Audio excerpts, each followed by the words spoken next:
பக்தி நேயர்களுக்கு அன்பான வணக்கங்கள். சொல் செயல் ஸ்லோகம். இன்றைய நம்முடைய சொல் என்ன? ஒருவரை நலம் விசாரித்தல். இது என்ன பெரிய விஷயமா? எல்லோரிடத்திலேயும் நலம் விசாரிக்க முடியுமா என்றெல்லாம் எதிர்வினாக்கள் தோன்றலாம். ஒரு பெரிய மனிதர், அவர் எதிரிலே சாதாரணமானவர்கள் சில பேர் வருகிறார்கள் என்று வைத்துக்கொள்வோம். அந்த பெரிய மனிதர் எப்போது பெரிய மனிதராக உயர்கிறார் தெரியுமா? எதிரில் வரக்கூடியவர்களை பார்த்து, நன்றாக இருக்கிறீர்களா, சாப்பிட்டீர்களா, உடல் நலம் சரியாக இருக்கிறதா என்று அவர் விரும்பினால் அவர் பெரிய மனிதர் ஆகிவிடுகிறார். அவர் எவ்வளவுதான் பெரிய பதவியில் இருந்தாலும், எவ்வளவு பெரியவராக இருந்தாலும், இந்த சின்ன சின்ன கேள்விகளை அவர் கேட்டுவிட்டால் எதிரில் இருக்கக்கூடியவர்களுக்கு உள்ளம் சிறகடித்து பறக்கும். என்னை கேட்டார் தெரியுமா, என்னை பார்த்து நலம் விசாரித்தார் தெரியுமா என்று பூரித்து போவார்கள். எதிரில் யாராக இருந்தாலும் சரி, ஒரு நாள் செய்து பார்க்கலாம். வரக்கூடியவர்கள் யாராக இருந்தாலும் சரி, அலுவலகத்தில் நம்மோடு உடன் பணியாற்றக்கூடியவர்கள், இல்லை நமக்கும் கீழே பணியாற்றக்கூடியவர்கள், எதிரில் நாம் சந்திக்கக்கூடியவர்கள், பேருந்து நிலையத்தில் பேருந்துக்காக நம்மோடு காத்திருக்கக்கூடியவர்கள், கடையில் போய் பொருள் வாங்கும்போது அந்த கடையில் நமக்கு பொருளை எடுத்து கொடுக்கக்கூடியவர், அந்த கடை சிப்பந்தியாக இருக்கலாம், கடைக்கு சொந்தக்காரராக இருக்கலாம், யாராக வேண்டுமானாலும் இருக்கலாம். அவர்களிடத்தில் கேட்டு பார்ப்போமே, நன்றாக இருக்கிறீர்களா, சாப்பிட்டீர்களா என்று ஒரு வார்த்தை கேட்டு பார்க்கலாம்.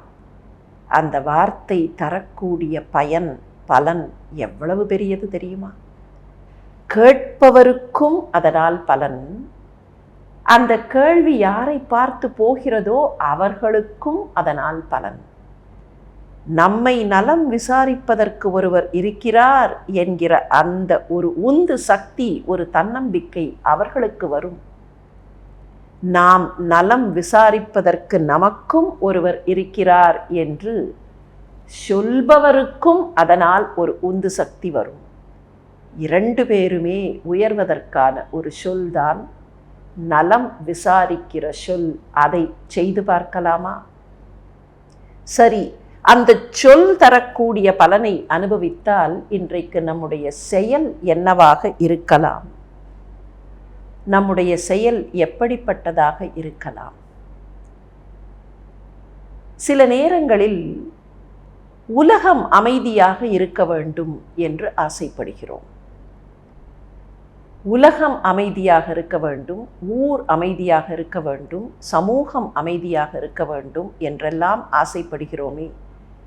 இன்றைக்கு நாம் பழகிக்கொள்ள இருக்கக்கூடிய செயல், இந்த அமைதிக்கான செயல் என்ன தெரியுமா? ஒவ்வொரு நாளும் 5 நிமிடம் எதுவும் பேசாமல் உள்ளத்தை அடக்கி, வாயை அடக்கி, வார்த்தையை அடக்கி, புலன்களை அடக்கி அமைதியாக அமர்ந்திருப்பது. 5 நிமிடம் கடிகாரத்தில் கணக்கு வைத்து கொள்ளலாம். 5 நிமிடம் அலாம் வைத்துவிட்டு, இந்த 5 நிமிடம் என்னை சுற்றி என்ன நடந்தாலும் நான் பேச மாட்டேன், அமைதியாக இருப்பேன், கொதித்து எழமாட்டேன், பொங்க மாட்டேன் என்றெல்லாம் உறுதி எடுத்துக்கொண்டு இருந்து பார்க்கலாமா? அந்த 5 நிமிடம் முதல் நாள் தொடங்கும் போது சற்று கடினமாகத்தான் இருக்கும். பல்லை கடித்து கொண்டுதான் அந்த 5 நிமிடத்தை தள்ள வேண்டும். சில நாட்கள் போனால் வார்த்தை வராமல் இருக்கும், ஆனால் ஏதாவது எதிர்வினை ஆற்றிவிடலாம் என்கிற வேகம் வரும். ஆனால் அதையும் கட்டுப்படுத்தி கொண்டால் இன்னும் சில நாட்களில் அந்த 5 நிமிடம் என்பது உள்முக சிந்தனையாக மாறும்.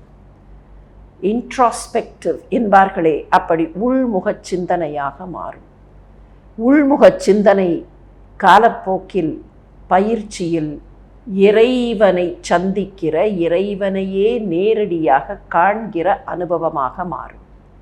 எனவேதான் அந்த உயர்நிலைக்கு போவதற்கு முதல் தட்டாக இப்போது தொடங்கலாம், இன்றே தொடங்கலாம். 5 மணித்துளிகள் அமைதியாக, என்ன நடந்தாலும் அதற்காக ரியாக்ஷன் கொடுக்காத அமைதியில் இருந்து பார்க்கலாமா? சரி, அமைதியாக இருக்கும்போது இன்றைக்கு எந்த ஸ்லோகத்தை எண்ணி பார்க்கலாம்? இது தமிழில் மிகச்சிறந்த காப்பியமாக விளங்குகிற கம்பராமாயணத்தின் ஒரு பாடல். ராமாயணத்தில் எல்லா கட்டங்களும் நமக்கு தெரியும், அந்த கதை தெரியும். இந்த கட்டத்தை நினைவுபடுத்திக் கொள்வோம். ராமன் கானகம் போக வேண்டும் என்கிற நிலை, 14 ஆண்டுகள் ராமன் வனவாசம் போக வேண்டும் என்கிற செய்தி ராமனை எப்போதும் பின்தொடர்கிற அவனுடைய தம்பியான இலக்குவனுக்கு கிடைக்கிறது. இலக்குவன் தனக்கு என்ன நேர்ந்தாலும் பொறுத்து கொள்வான். ஆனால் ராமனுக்கு ஏதாவது நேர்ந்தால், தீங்கு என்றால் பொறுத்து கொள்ள மாட்டான். இலக்குவனுக்கு கோபம் பொங்குகிறது. அந்த கோபத்தில் கைகேயியை ஏசுகிறான். கைகேயியின் மகனான பரதனை ஏசுகிறான். காரணம், கைகேயிதானே ராமனை கானகம் போகச் சொல்லிவிட்டாள், பரதனுக்காக நாடு கேட்டு விட்டாள் என்று பரதன் மீதும் கைகேயி மீதும் அவனுக்கு கோபம். அந்த கோபத்தில் தாறுமாறாக பேசிவிடுகிறான். அவன் பேசியதை தவறு என்று சொல்லி அவனை சமாதானப்படுத்த முயற்சி செய்கிறான் ராமன். அப்போது ராமன் சொல்வதாக இந்த பாடலை கம்பர் படைக்கிறார். நதியின் பிழையன்று நரும் புனல் இன்மை,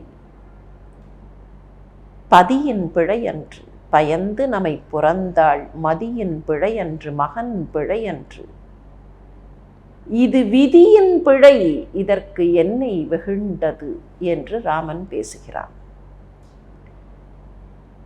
இலக்குவன் தன்னுடைய கோபத்தில் கைகேயியை ஏசியிருந்தான். கைகேயிக்கு முன்னதாக கைகேயிக்கு வரம் கொடுத்து விட்ட தசரத சக்கரவர்த்தியை ஏசியிருந்தான்.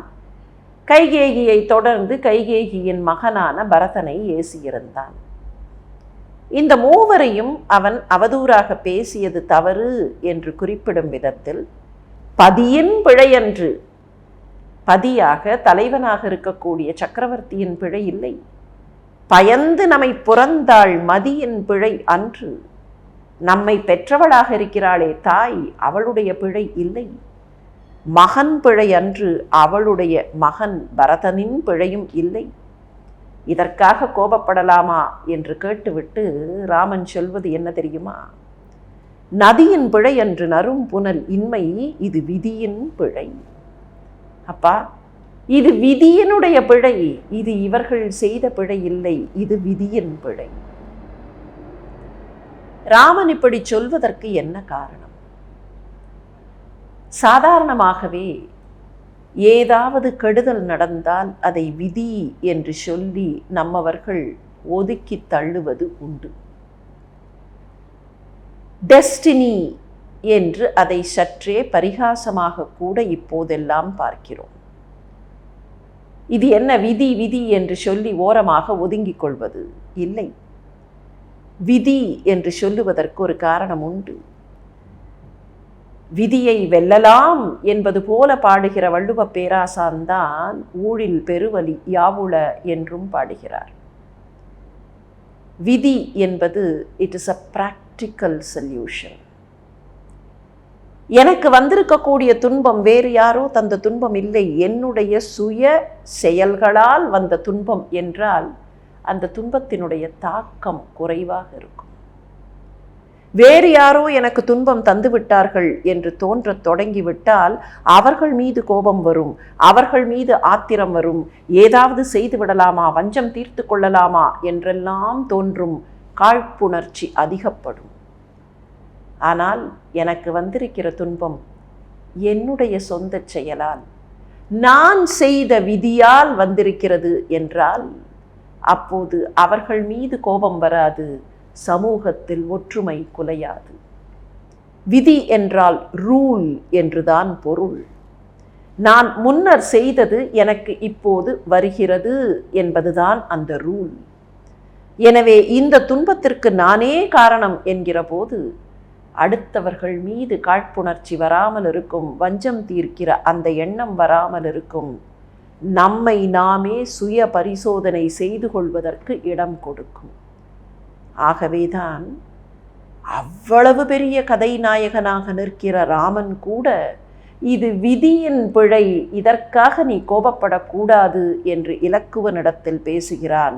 விதியை மதியால் வெல்ல வேண்டும் என்றால் முதலில் விதியின் வலிமையை ஏற்றுக்கொள்ள வேண்டும். அதையும் எண்ணி பார்க்கலாம்.